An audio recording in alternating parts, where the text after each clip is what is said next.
natwe ashaka yuko duhusha intego, noneho ubwami bw'Imana bwaduteguriwe muri Kristo Yesu tukabunyagwa bugahabwa abandi.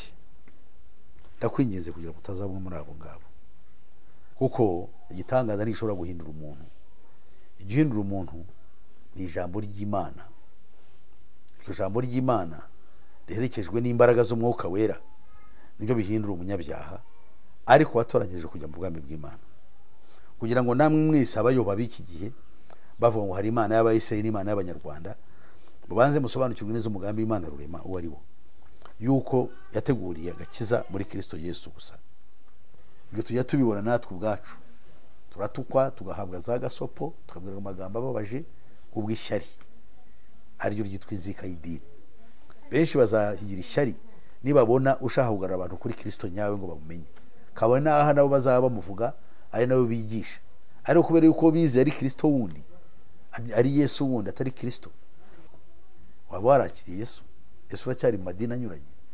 Kuba mu idini cyo kibazo giye mfitanye nawe, aho ushaka kubaza uri muri Kristo Yesu warizeye. Icyo kizamini nabo ukivivuye, ese we yaba kwiringiye? Naba yarakwiringiye n'iki yaguhaye kugira ngo umukorere?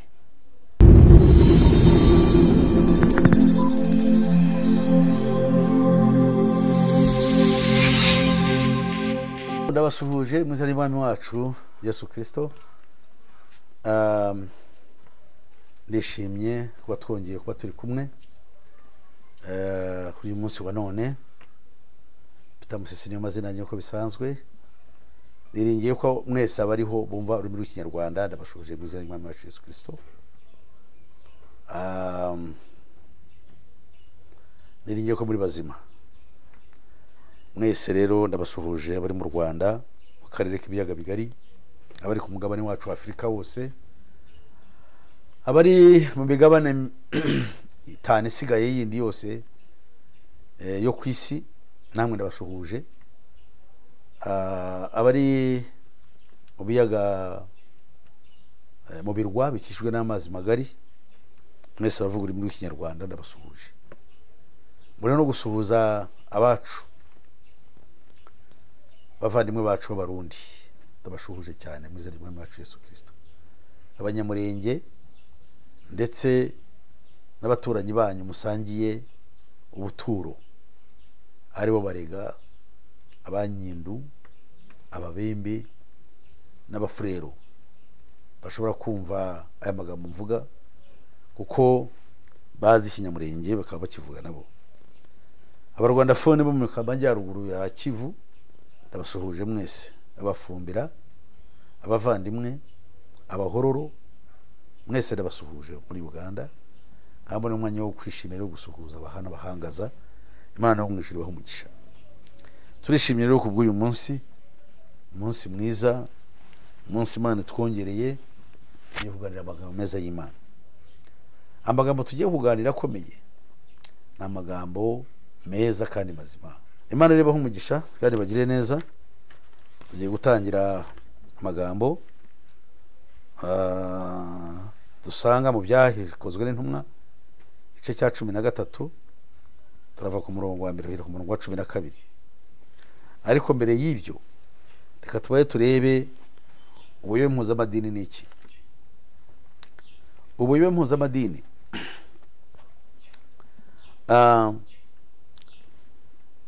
ugusha intego. Amadini yose ikintu akora no gusha intego. Abayuda tumaze iminsi tubigaho, niho tumaze iminsi twiga tureba uburyo bahushije intego. Bahushije intego uburyo bwo kuba baritandukanyije no kumenya Kristo bari bategereje. Niyo mpamvu Yesu yavuze, yababwiye amagambo akomeye, akavuga yuko igihe kigeze kandi bagiye kuzagusha ishyano, kuko ubwami bw'Imana batazabwinjiramo, ahubwo buzabanyagwa bugahabwa abandi. Satani ibyo arabizi. Natwe ashaka yuko duhusha intego, noneho ubwami bw'Imana bwaduteguriwe muri Kristo Yesu tukabunyagwa bugahabwa abandi. Ndakwinginze kugira ngo utazabumwe muri abo ngabo. Paulo wahoze ari Sawuli. Twabonye uburyo yabayeho n'uburyo yahindutse ubwo twarebaga duhereye igice cya 9 byakozwe n'intumwa kugera umurongo wa mbere kugera ku wa 30. Twabonye ikintu gikomeye. Twabonye uburyo Sawuli yahamagawe. Ubu rero ubwo twasomaga ibyo tugiye kureba n'uburyo yatangiye gukora noneho mu rugendo rwa mbere. Ariko hariya igice cya 9 umurongo wa mbere kugera ku wa 30 twabonye uburyo yahamagawe kandi tukabona n'uburyo yitabiriye umurimo kandi agahamizwa n'Umwuka Wera kuko yavuga ashize amanga, ndetse tukabona ibitangaza byakozwe. Wari umwanzi w'ikintu noneho abari ugikunda kurusha n'abari bagihoze bakirimo. Abigishwa baramutinye bakanamuhunga ndetse bikaba n'ishyano, ariko hari abamutinyutse barimo Barinaba n'abandi biyemeza kumurikira itorero ry'Imana ry'icyo gihe. Bamusuzumye basanga koko yarabaye umwana w'Imana, yarahindutse, kandi muri bo nta bamwigishije nta n'abamubwirije. Intumwa y'igitangaza kuruta izindi kuko we ntiyabanye na Yesu, nta nubwo bagendanye mu isi ahantu ariho hose, ariko uwo ni we Yesu yatoye akamuha umurimo we kandi yaragiye mu ijuru. Niyo mpamvu tumwita intumwa y'igitangaza, yatoranyijwe kandi igatorwa mu buryo yahamagawe kandi igatorwa mu buryo budasanzwe. Reka rero ubwo twasomye ibyo ndibwira yuko ibyo twabibonye kandi nzi yuko twabyumvise neza. Abatarabyumvise bajya mu kiganiro cyacu ndakibararikira cya 14 ubuyobe mpuzamadini igice cya 14 bakahareba ibyo tuvuze, ibyo babihasanga. Reka turebe rero dushaka kureba mu byahishuwe 13. Tugiye kureba no umurongo wa mbere nkuko tubivuze, turagera ku murongo wa 12. Hari amagambo agira ati: mu itorero ryo muri Antiyokiya hariho abahanuzi n'abigisha, aribo Barinaba na Simoni witwaga Nigeru, na Lukiyosi w'umunyakurene, na Manayeni wareranywe n'umwami Herode, kandi hariho na Sawuli. Ubwo Sawuli rero ni Paulo. Nabo bari abantu bakomeye cyane muri itorero ryo muri Antiyokiya. Mwibuke yuko Paulo yari umwe mu bantu bo muri icyo gice, ndetse ubwo yajyaga muri Siriya, ubwo yajyaga i Siriya mu Damasiko, niho yahuriye no kwereka gukomeye guhamagarwa ko niho kwatangiriye. Ubu rero ahangaha niho yarari, cyane cyane ko bari bagiye kumwica, ahungirayo kugira ngo abeyo nkuko twabibonye ubushize. Tubona ubushize duheruka Paulo atoroka. Murongo wa 30 turavuga ngo ariko bene data babimenye bamujyana i Kaisariya bamwohereza i Taruso. Paulo rero amaze agiye i Taruso aragenda, amaze guhunga ajya muri Antiyokiya yifatanya n'abizera abana nabo. Hanyuma mu gihe basengaga rero Umwuka Wera akora ibikomeye. Murongo wa 2 uvuze ngo ubwo basengaga umwami Imana biyiriza ubusa, Umwuka Wera yarababwiye ati mundobanurire Barinaba na Sawuli bankorera umurimo bahamagariye gukora. Haleluya. Ikintu cyatunezeza cyane ureba uko imirimo y'Imana ikorwa. Bo barasengaga biyiriza ubusa kugira ngo Imana ibabwire icyo gukora. Nuko mu gihe barimo basenga bakora bashakisha icyo Imana ishobora kubabwira, kugenda gusohoka byari bimaze kuba intambara. Noneho ijambo ry'Imana igihe basengaga ngo Umwuka Wera avuga amagambo akomeye, arava mu ndobanurira abantu babiri b'ingenzi, Barinaba na Sawuli. Twumvise yuko abangaba ngo mu itorero rye bari abahanuzi ngo n'abigisha.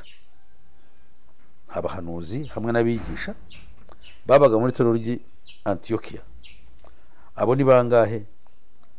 ni Barinaba na Simoni wari warahimbwe Nigeru na Lukiyosi w'umunyakurene na Manayeni wareranywe n'umwami Herode, ngo kandi hariho na Sawuli. Ariko Imana yashimye gutora Sawuli na Barinaba kugira ngo barobanurirwe umurimo w'Imana, Imana bajye kuyikorera. Ku murongo wa 3 ngo nuko bamaze kwiyiriza ubusa no gusenga, bahera ko barambikaho ibiganza barabohereza. Haleluya. Umwuka amaze gufata muri iyi minsi, abantu benshi bumva imyuka y'abadayimoni bakavuga ko ari umwuka uvuze. Ibyo byose ni ibintu byo gupangirira bagenda bakura mu byanditswe bakabyitirira, kandi nababwiye kandi nongera kwibutsa ko ntabwo kwizera gusa ko unizeye Yesu Kristo bigomba guhura no kuna bakwiringiye, akamenya yuko ubwo umwizeye y'ukuri. Kubera ko na Simoni Magusi cyangwa Simoni umukonikoni nawe yarizeye, ariko ntabwo Imana yamwiringiye, ntabwo Yesu yamwiringiye. Bahawe umwuka wera ntiyawuhawe. Icyo yakoze yaheruka asajya kuzana ifeza kugira ngo ayihongere intumwa Petero, ngo nawe amurambikeho ibiganza nawe ahabwe iyo mpano yo kuzajya nawe asengera abandi bakuzuzwa umwuka wera, kubera ko yari umukonikoni kandi yari umupfumu. Hari benshi bameze batyo, bafite umwuka mubi umeze utyo. Abo rero bakwiriye kwitaza icyo cyago. Imana ibaho umugisha mwebwe abashaka kugenda uko Imana ibishaka. So ku murongo wa 4 twabona amagambo akomeye ngo nuko batumwe n'umwuka wera bajya i Selukiya. Anganya ngo turabyumva neza. Batumwe n'umwuka wera bajya i Selukiya. Murongo wa 5 bageze i Salamini bamamaza ijambo ry'Imana mu masinagogi y'Abayuda. Yohana nawe ariko abafasha. Mwibuke yuko Yohana uvugwa ahangaha ari waje guhimbwa Mariko, wanditse ubutumwa bwiza bwa kabiri. Ubutumwa bwiza bune yanditseho bwa kabiri. Uriya Mariko tubona wanditse ubutumwa bwiza bwanditswe na Mariko niwe Yohana wagendaga na Paulo amufasha hamwe na Barinaba. Noneho icyitonderwa ngo baromboreza muri icyo kirwa cyose bagera i Pafo, ngo basangayo umukonikoni w'umuyuda, umuhanuzi w'ibinyoma witwaga Bariyesu, ari kumwe n'umutware Serugio Paulo wari umunyabwenge. Uwo ahamagaza Barinaba na Sawuli ashaka kumva ijambo ry'Imana. Bahasanze Satani yarahateye amatako. Hariyo umuyuda, kandi uwo muyuda akaba n'umuhanuzi w'ibinyoma witwaga Bariyesu. Niyo mpamvu iyo turi mu isi tuvuga ubutumwa bwiza tugomba guhangana na Bariyesu cyangwa Iruma, uko tuze kubibona, kugira ngo tubagaragaze yuko ibyo bavuga atari byo, bityo abantu be kubakurikira kugira ngo baserugiyo Paulo bakizwe. Hanyuma nguwo ahamagaza Barinaba na Sawuli ashaka kumva ijambo ry'Imana, ariko Iruma w'umukonikoni, izina rye niko risobanurwa, abagisha impaka ashaka kuyobya uwo mutware ngo atizera. Haleluya. Uyu yashaka kuyobya umutware ngo atizera, ngo maze Sawuli ariwe Paulo. Abona ibintu birahindutse rero. Sawuli nawe abaye Paulo, yuzuye umwuka wera, aramutumbira ati, wa muntu we wuzuye uburiganya n'ububi bwose, wa mwana wa Satani we, wa mwanzi w'ibyo gukiranuka byose we,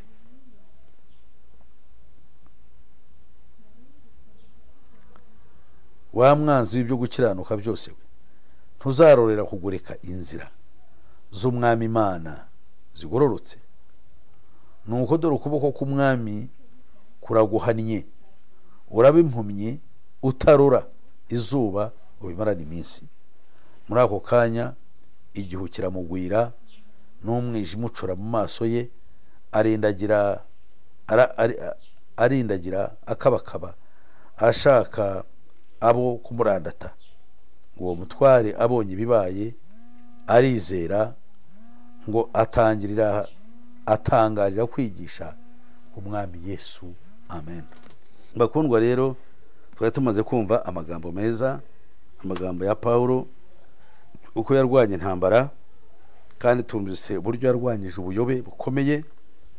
Ahangaha tubonye icyago gikomeye cyane kimugezeho, icyago cy'ubuyobe, ariko abaye intwari, aragitsinze. Agitsinze mu buhe buryo?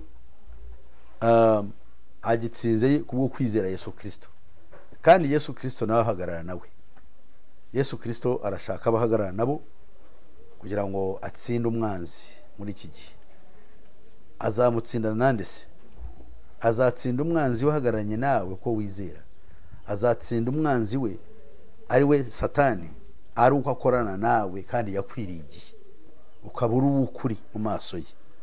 Iyo mpamvu rero ahangaha agira ati, muri ako kanya igihu kiramugwira n'umwijima ucura mu maso he, ngo arindagira akabakaba ashaka abo kumurandata.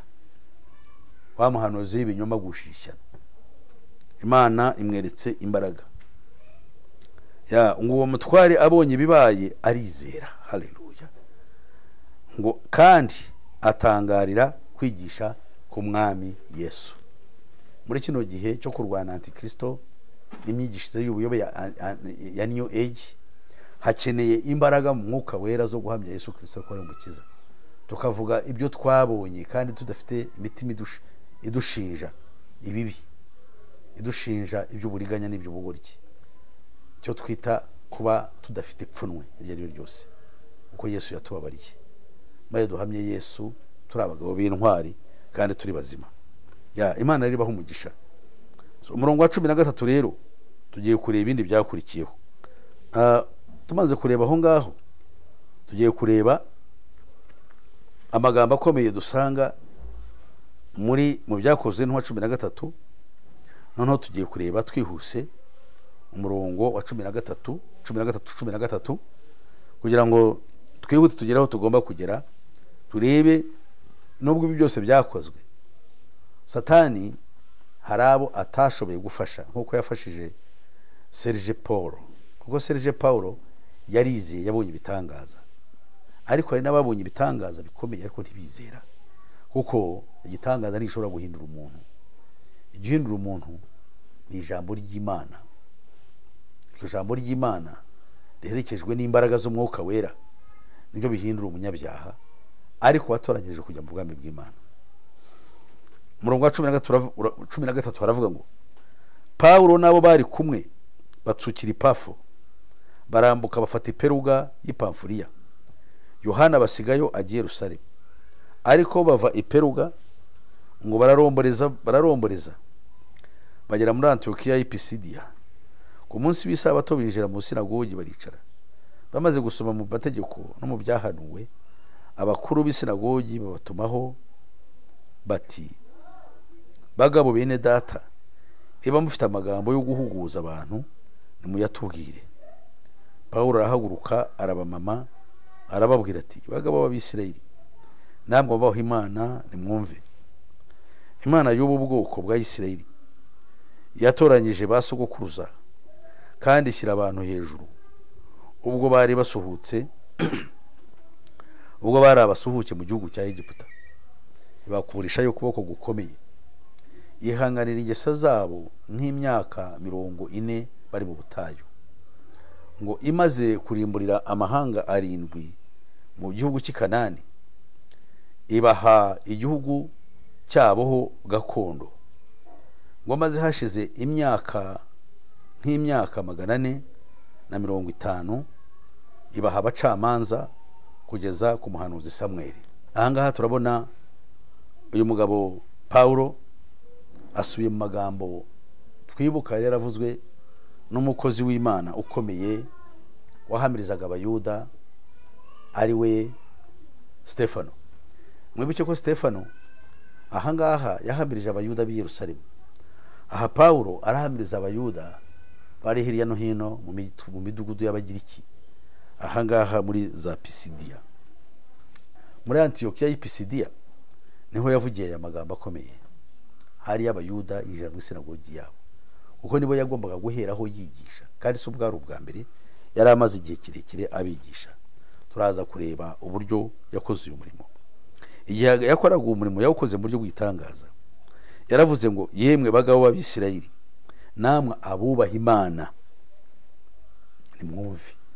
Abisirayeli hamwe n'abubaha Imana bandi bose, abanyamahanga barimo, bari bamaze kwizera Yesu muri Kristo Yesu. Ubu butumwa bagombaga kubwumva, bakumva amateka yo gutoranywa kwa Isirayeli no gutoranywa kwa Aburahamu wahamagawe, kandi no kumenya yuko umugisha we abari mu isi yose bazaherwa umugisha mu izina rye, kugira ngo namwe mwese abayoba b'iki gihe bavuga ngo hari Imana y'Abayisirayeli n'Imana y'Abanyarwanda, mubanze musobanukirwe neza umugambi w'Imana rurema uwo ari wo, yuko yateguriye agakiza muri Kristo Yesu gusa.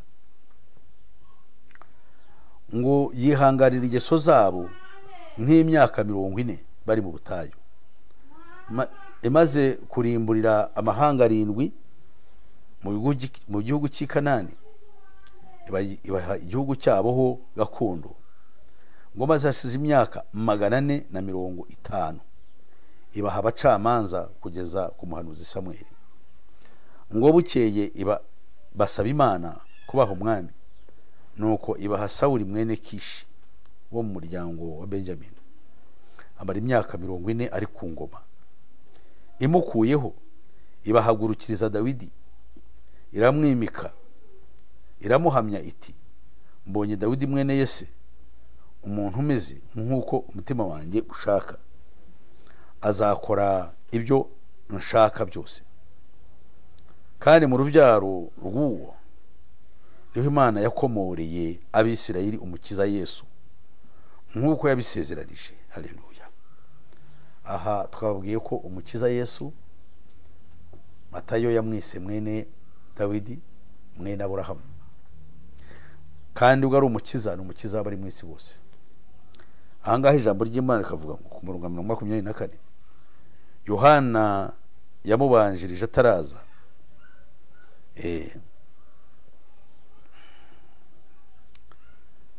Yohana yamubanjirije ataraza, yigisha ubwoko bw'Abisirayeli bwose iby'umubatizo wo kwihana. Ngo nuko Yohana yenda kurangiza urugendo rwe, arababaza ati, mutekereza ko ndinde? Ati, si ndi we, ahubwo hariho uzaza hanyuma yanjye, ntibikwiriye ko mpfundura udushumi tw'inkweto zo mu birenge bye.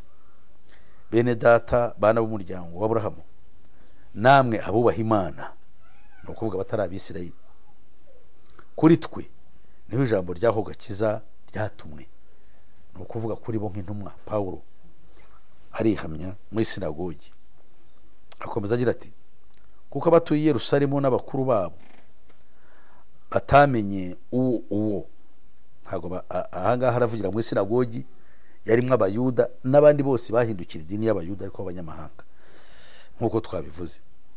Aravuga ati, kuko abatuye i Yerusalemu n'abakuru babo batamenye uwo, batamenye Yesu, cyangwa amagambo y'ubuhanuzi asomwa ku masabato yose, nicyo cyatumye babusohoza ubwo bamuciraga urubanza rwo gupfa. Ni ukuvuga ngo bajyaga basoma ibyanditswe Abayuda buri munsi, n'ubuhanuzi bwavugaga buri sabato. Igisabato nicyo yari Imana yari yabahereye, kwari kugira ngo bajye baterana baruhuke, maze bige ibijyanye n'isezerano ryabo. Noneho ariko ntibigeze iyo sabato, icyo kiruhuko ntacyo cyabamariye, baruhukaga. Ahubwo barangije ibyo bajyaga bumva buri sabato batabishoje, ahubwo barimbuye, bakoze igikorwa gikomeye cyane cyo kurimbura umukiza. Baramwica, ariko ntiyarimbutse kuko yarazutse. Haleluya. Ariko bashaka kumukuraho, nicyo cyari kigamijwe muri bo. Ngo kuko abatuye i Yerusalemu turumvise ibyabayeho, ntabwo bigeze bita kuri ibyo ngibyo. Amasabato ntacyo yabamariye.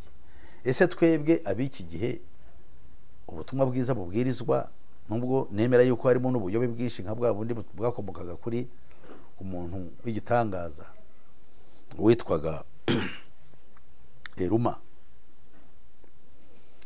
w'umukonikoni, ubwo ari cyo iryo jambo ryose rivuze, ariwe bari Yesu. Ese iryo jambo ntiryaba natwe ntacyo ritumariye, twumva amagambo meza no kwigisha ku buryo bwose kuyobowe n'umwuka wera, ariko nicyo kutumarira, ku buryo natwe Yesu twamubamba mu mitima yacu tukamwihakana, tukamugurisha, tugafata ibigirwamana tukaba ibyo dukurikira. So Imana rero ibe mu ijuru bamugisha mwebwe abahagaze neza kugira ngo mwige. Abangaba bamuciriye urwo gufa, ngo kandi nubwo babuze impamvu zo kumwicisha, bararenga basaba Pilato kumwica. Bamaze gusohoza ibyanditswe kuri we byose, bamumanura ku giti bamushyira mu mva. Ariko Imana iramuzura. Iminsi myinshi abonekera abajyanaga nawe ava i Galilaya ajya i Yerusalemu. Abo nibo bagabo bo kumuhamya ubu imbere y'abo bantu. Natwe turababwira inkuru nziza y'isezerano ryasezeranijwe basogokuruza, yuko Imana ari twe yabisohorejeho, twebwe abana babo, ubwo yazuraga Yesu, nk'uko byanditswe muri Zaburi ya 2 ngo, uri umwana wanjye uyu munsi ndakubyaye. Haleluya. Paulo ahamiriza abayuda b'i Pisidiya. Ahangaha amaze kubahamiriza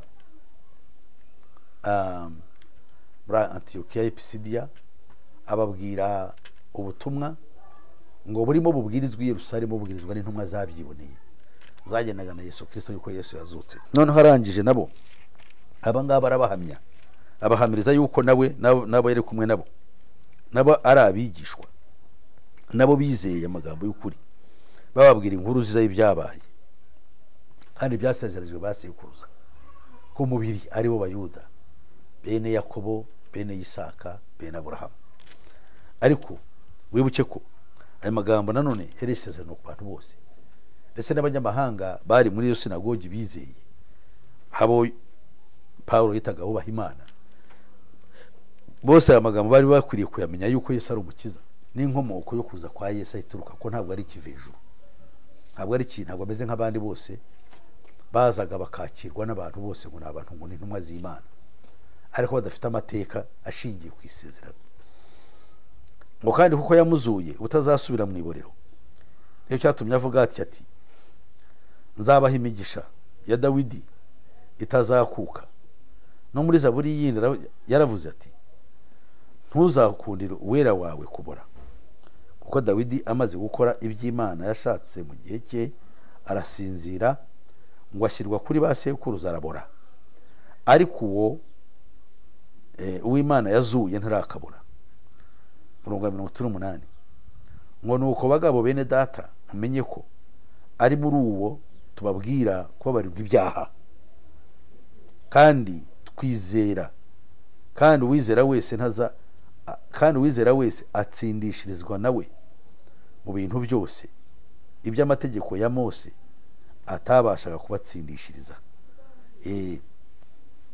Noneho ahangaha hari ijambo rikomeye cyane ababwiye, aravuga ati amategeko ya Mose ibyo atashoboye kubatsindishiriza mu bintu byose, uyu nguyu ushobora kuba batsindishirizamo. Amategeko ya Mose ntiyashobora gukiza abantu ishyari, igomwa, irari, ububi bwo mu mutima, kwifuriza kubi kose, umujinya n'ibibi byose, nubwo bitari mu mategeko yabo 10 yanditswe nuko byagendaga bibigishwa iminsi yose mu migani no muri Zaburi, ariko ntibyashoboraga kubakiza. Uwashobora kubakiza n'umwe gusa, ni Kristo Yesu, washoboye kubagirira neza akaba yabarengera. Niwe rero babwirwa kugira ngo bamuhindukire bamwizere, ariko bumvaga ari ikintu gishya kandi kidakunda. Murongo wa 40 ngo nuko mwirinde kugira ngo ibyavuzwe n'abahanuzi bitabasohoraho, ngo dore mwabanyagasuzuguro mwe, mutangare murimbuke, kuko nkora umurimo mu gihe cyanyu uwo mutazemera, naho umuntu yawe basobanurira. Bakundwa, Paulo yabaye nk'uhanura, yabwiraga yuko uyu murimo ukorwa muri bo badashobora kuwumenya ngo bizere, naho umuntu yawe basobanurira ku buryo bukomeye. Ntibyashoboraga gukunda, ariko arushaho kubereka ko bakwiriye kumenya yuko ari cyo cyonyine. Agasuzuguro kabo yarakarebaga, arabwa ati rero mumenye yuko ibyo bintu bigiye kubacikira hejuru. Ababwiraga bari abayahudi cyangwa se abayuda mu yandi magambo.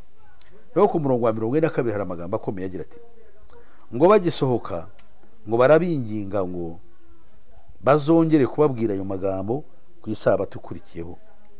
Iteraniro risohotse, benshi mu bayuda n'ababakurikije ngo bakubaha Imana bakurikira Pawulo na Barinaba, nabo bavugana nabo barabahugura ngo bashishikarire kuguma ubuntu bw'Imana.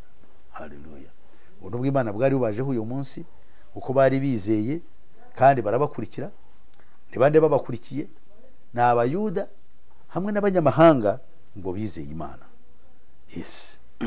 Aha rero abantu b'Imana batangiye kuba hamwe, batangiye kugaragara nk'itorero kivuye mu mahanga yose. Noneho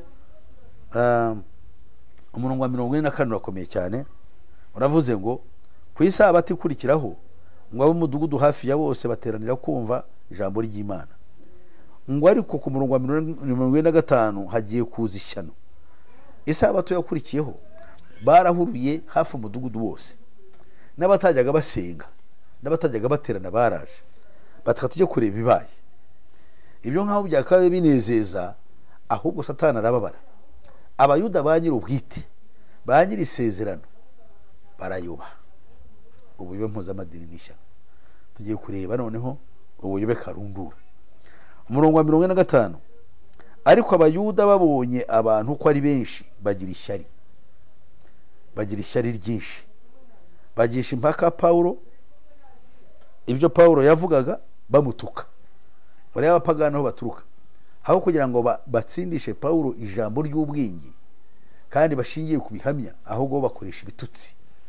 Ibyo tujya tubibona natwe ubwacu, turatukwa tugahabwa za gasopo, tukabwira amagambo ababaje ubw'ishyari, ariryo ryitwa inzika y'idini. Rero bari ishyano cyane. Ariko mbere yuko abantu bahurura bakaba benshi, nta cyo abantu bari bavuze, ariko bagize ishyari ryo kubona abantu benshi bahindutse. Benshi bazahigira ishyari nibabona ushaka kugarura abantu kuri Kristo nyawe ngo bamumenye, kabona aha nabo bazaba bamuvuga ari nabo bigisha. Ariko kubera yuko bize ari Kristo wundi, ari Yesu wundi atari Kristo, ubwo bivuze ngo abo bantu uzahura nabo muri iyi si. Kuri uwo murongo turawukomeje. Murongo wa 46 turavuga ngo Pawulo na Barinaba bavuga bashize amanga bati byari bikwiriye ko muba ari mwe mubanza kubwirwa ijambo ry'Imana, ariko none ubwo muryanze kandi ntimwirebe ko mukwiriye ubugingo buhoraho, ngaho duhindukiriye abanyamahanga, kuko uku ariko umwami yadutegetse ati ngushyiriyeho kuba umucyo w'abanyamahanga, ngo ujyana agakiza kurinda ukageza ku mpera y'isi. Haleluya. Mwumva ishyano riguye. Ba bantu kubwo kutizera abavuyeho bagiye guhindukira abanyamahanga noneho gusa, kugira ngo ibyo Yesu yavuze muri Matayo 21 aho yavuze avuga ati nuko nubwo bimeze bityo ubwami bwari bubakwiriye burabanyazwe, buhabwa irindi shyanga rizera imbuto nk'uko bikwiriye ubwami. Ubwo rero biba bihinduye isura. Umurongo wa 48 haravuga ngo abanyamahanga babyumvise batyo barishima bahimbaza ijambo ry'Imana. Abari baratoranyirijwe ubugingo buhoraho barizera. Haleluya. Si abanyamahanga bose, abari baratoranyirijwe ubugingo buhoraho barizera. Nguko uko n'ijambo ry'Imana ryahagaze na bugingo n'ubu. Abatoranyirijwe ubugingo buhoraho nibo bashobora kwizera ukuri, nibo bashobora kumva ibyo tuvuga ibi bakabiha agaciro, kuko atari ibyacu ahubwo tubivana mu ijambo ry'Imana ubwayo, kugira ngo uryizera ahabwe ubugingo buhoraho. Umurongo wa 49 uravuga ngo ijambo ry'umwami Yesu rikwira mu gihugu cyose, ariko abayuda boshya abagore b'icyubahiro bubaha Imana n'abakuru b'uwo mudugudu, bagira ngo barenganye Pawulo na Barinaba babirukane mu gihugu cyabo, ngo nabo bakunkumurira umukungugu wo mu birenge byabo, bagera muri Ikoniyo abigishwa buzura umunezero n'umwuka wera. Amen. Bakundwa, turabona intambara yavutse, iyo ntambara iracyakomeje na bugingo n'ubu. Abangaba bumvise ibyo ngibyo bahera ko buzura umwuka wera, abigishwa bo barishima ko ijambo ry'Imana ryabagezeho. Ariko muri uriya murwa wa Pisidiya, ngo Pawulo bamugambaniye ari kumwe na Barinaba, bakora ibyo Yesu yavuze ngo mukunkumure umukungugu ufatiye mu birenge byanyu, maze uwo mudugudu amahoro yanyu muyubake, amahoro yanyu azabakurikira. Ngo ariko uwo mudugudu uzagusha ishyano ku munsi w'amateka, ngo Isodoma n'i Gomora bazahabwa igihano cya kwihanganirwa kuruta cy'uwo mudugudu wateye umugongo agakiza. Ese nshuti yanjye, urabitekerezaho iki? Waba warakiriye Yesu? Yesu uracyari mu madini anyuranye? Kuba mu idini cyo kibazo gifitanye nawe, aho ushaka kubaza uri muri Kristo Yesu warizeye?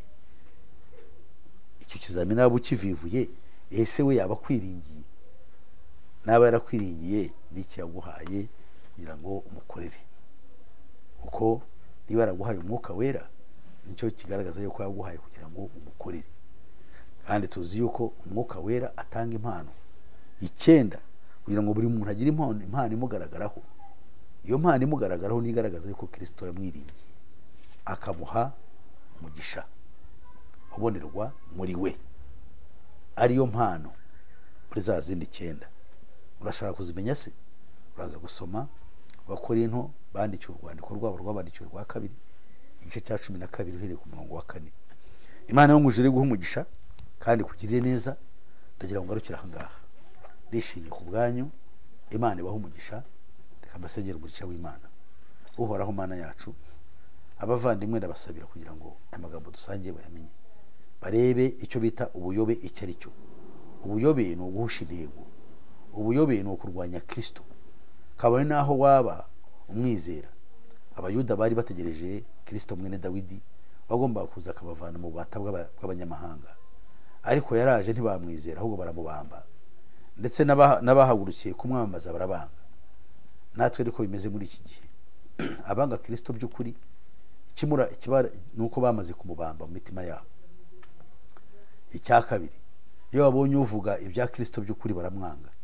Bamwanga urunuka, kuko badashaka yuko ukuri, ikinyoma bahawe Satani yabahawe cyarimbuka cyakugwa mu mitima yabo. Abatezakurikira ikiganiro ndabasabiye kugira ngo bazatsindwa ku ijambo ry'Imana. Nuko rero bana nabo baha umugisha mu gihe gikwiriye, tuzumva ubutumwa bwiza kandi tuzabone ibizaturuka muri ibise byacu. Tubyambarije mu izina rya Yesu Kristo umwami wacu. Amina. Nuko rero bakundwa, bashaka kugira icyo bambaza kuri ikiganiro, mwa telefona kuri 0788 50 60 76 cyangwa se mukandika muri comments z'ikiganiro mushaka kugira ngo ngire icyo zababwira mu gihe zaba ngiye kugikurikizaho ikindi kizagikurikiraho, kugira ngo ntangirane n'ibibazo byanyu. Imana yo mu ijuru ibaha umugisha, kandi mushobora kumpamagara kuri WhatsApp nanone kunyandikira mukoresheje iyo nimero yanjye ni kuri WhatsApp. Abari muri diaspora bashyiraho akamenyetso ko guteranya bakandikaho 250 788 50 60 76. Imana yo mu ijuru ibaha umugisha. Murakoze. Amen.